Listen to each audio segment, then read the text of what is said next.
여러분 안녕하세요. 앤드류입니다. 오늘은 제가 예전에 제주도 여행 갔을 때 기획문을 이야기식으로 한번 꾸며봤는데요. 좀 즐거운 시간이 되셨으면 좋겠고 나중에 제주도 가실 때 참고하시면 도움이 되실 것 같아요.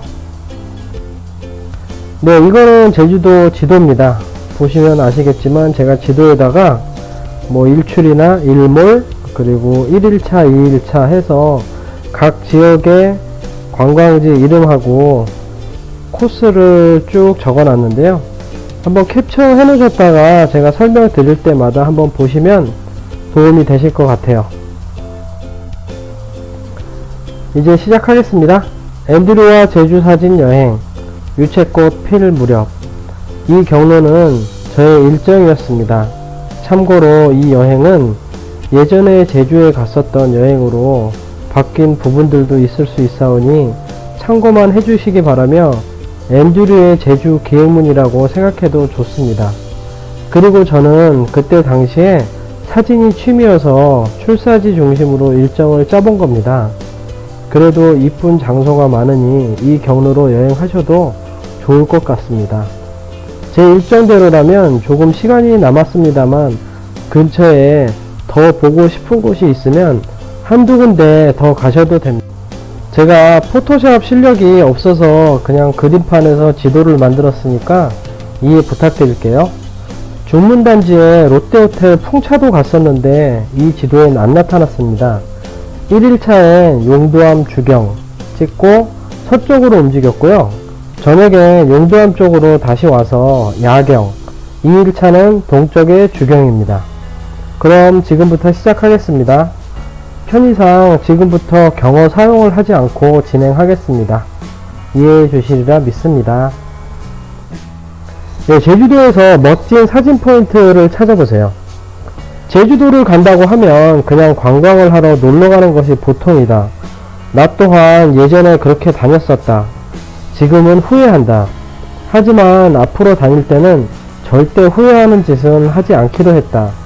그때는 사진도 몰랐고 카메라도 몰랐던 시절이었지만 이제는 조금씩 재미를 붙여가니 제주도가 새롭게 보였다. 나도 정말 고민 많이 했었다. 어떻게 하면 효율적으로 사진을 위한 관광을 하고 올까 하고 말이다. 이것저것 검색도 해보고 자료를 찾아보기도 하고 했지만 나한테 딱 맞는 출사 여행지는 어디에도 없었다. 결국 내가 부딪히는 그럼 지금부터 제주도 관광보다는 출사 위주의 포인트를 찾으며 여행을 해보겠다. 미리 말하지만 전적으로 이 여행기는 나만의 사진을 위한 여행기다. 일몰과 일출은 필수, 야경도 멋진 몇 곳만 다녔다. 다만 여러분들에게 도움을 줄 수 있을까 해서 혼자 끄적여 본다. 길고 재미없는 글이라면 중간에 안 읽어도 된다. 하지만 나름대로 글 주제도 없는 내가 재미있게 쓴다고 썼다. 그리고 현지에 다행히 어느 정도의 지리를 잘 아는 사촌 동생이 있었다는 것도 감안하겠다. 하지만 내비게이션이 있다면 큰 문제가 되지는 않는다. 다만 골목골목을 조금 더 알고 차를 얻어 타고 다닌다는 것, 그래도 도움은 된다. 예를 들어 먹거리 같은 거. 또한 남들이 다 가는 관광지 위주도 있겠지만 가급적 풍경이 멋진 출사지 위주로 다니는 것 등. 일정은 금요일 저녁에 일과 후 김포공항에서 출발하여 일요일 저녁쯤에 오는 것이다. 이렇게 2박 3일 동안 일정을 세워놓고 빡시게 돌아다녀야겠구나 하고 생각하면서 1박 2일은 정말 빡시게 돌아다녔다. 그런데 마지막 날은 오히려 시간이 남았다. 하지만 못 가본 데도 꽤 있긴 했지만 구석구석까지 전부 소화하려면 시간이 1, 2일은 더 필요할 듯 했다. 그래도 웬만큼 엑기스로 가볼 때는 다 가본 것 같다. 여기서 말하는 제주도 사진 기행은 직장인들을 또는 시간이 없는 학생들을 위한 주말 기행이라는 것을 미리 얘기하고 글을 쓰도록 하겠다. 일정이 주말 이용으로 짧아서니 서론이 너무 길었다. 이제 진짜 시작. 드디어 제주로 떠나는 첫째 날, 금요일 저녁 7시 25분 비행기로 김포공항을 출발했다. 제주공항 도착은 8시 30분 정도였으나 이것저것 소화물 챙기고 어쩌고 하면 거의 1시간 30분은 예상해야 한다. 다들 알겠지만 참고로 소화물은 잘 보고 비행기 가지고 타든지 맡기고 타든지 해야 한다. 잘못하면 공항에서 생쇼하고 비행기 못 탈 수도 있다. 공항을 도착하니 사촌 동생이 나와 있었다. 참고로 사촌 동생은 제주도 용도암 근처에 살고 있다. 함께 만나서 일단 집 근처로 가서 저녁 식사를 했다. 너무 오랜만에 만난지라 약간의 계획에 차질이 생겼다. 도착하여 밥만 먹고 용도암과 어영 해안도로의 야경을 찍을 생각이었는데 술도 좀 먹다 보니 거의 12시가 됐다. 해안도로의 조명은 12시쯤 끈단다. 그래서 그 다음날부터 빡시게 돌아다니기로 했다. 차질이 생겨서 첫날은 그냥 이렇게 지나가 버리고 그 다음날은 술 때문에 머리가 띵해서 돌아다녔다.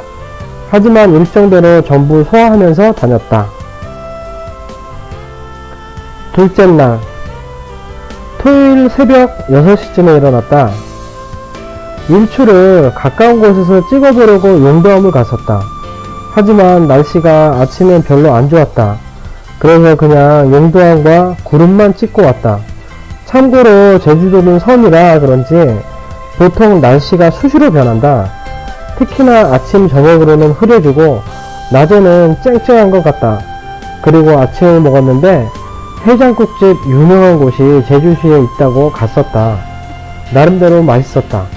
고추는 절대 먹지 마라. 무진장 맵다. 제주에 있는 고추는 대부분 맵단다. 다음으로는 서쪽으로 이동을 했다. 해안도로를 주로 따라 이동했고 내륙은 별로 볼 데가 없단다. 사촌 동생 왈. 가면서 유채꽃 핀 곳이 있으면 찍어도 좋다. 근데 유료가 많다. 나중에 보니 무료는 별로 없. 한림공원에 들러보니 제주의 축소판이었다. 바다만 없을 뿐.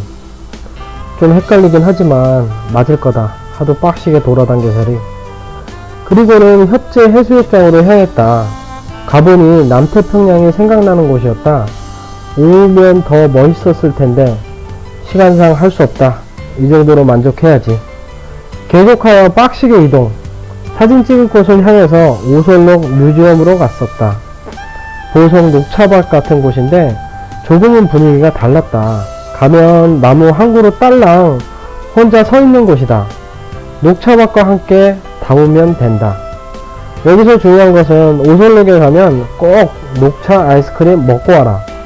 보성에서도 먹어봤지만 여기가 더 오리지널인 것 같다. 또 가보자. 그래도 제주에 한번 왔는데 폭포는 하나쯤 보고 가야 되지 않겠나? 그래서 천지연 폭포로 갔다. 셔터 스피드를 느리게 하고 ND 필터를 써서 찍어보니 나름 멋졌다. 사실 여긴 폭포밖에는 볼 게 없다. 입장료는 2,000원인데 좀 아깝긴 하다. 하지만 일정상 폭포 하나쯤은 봐야 하겠기에 이곳에 갔었다. 참고로 제주도민은 입장료가 공짜인 곳이 꽤 있다. 인공으로 만든 곳은 제주도민은 50% 할인, 관광객은 100% 지불. 자연사는 제주도민 공짜, 관광객은 거의 2,000원이 많다. 오늘은 너무 긴 것 같아서 2편에서 다시 뵙겠습니다. 감사합니다.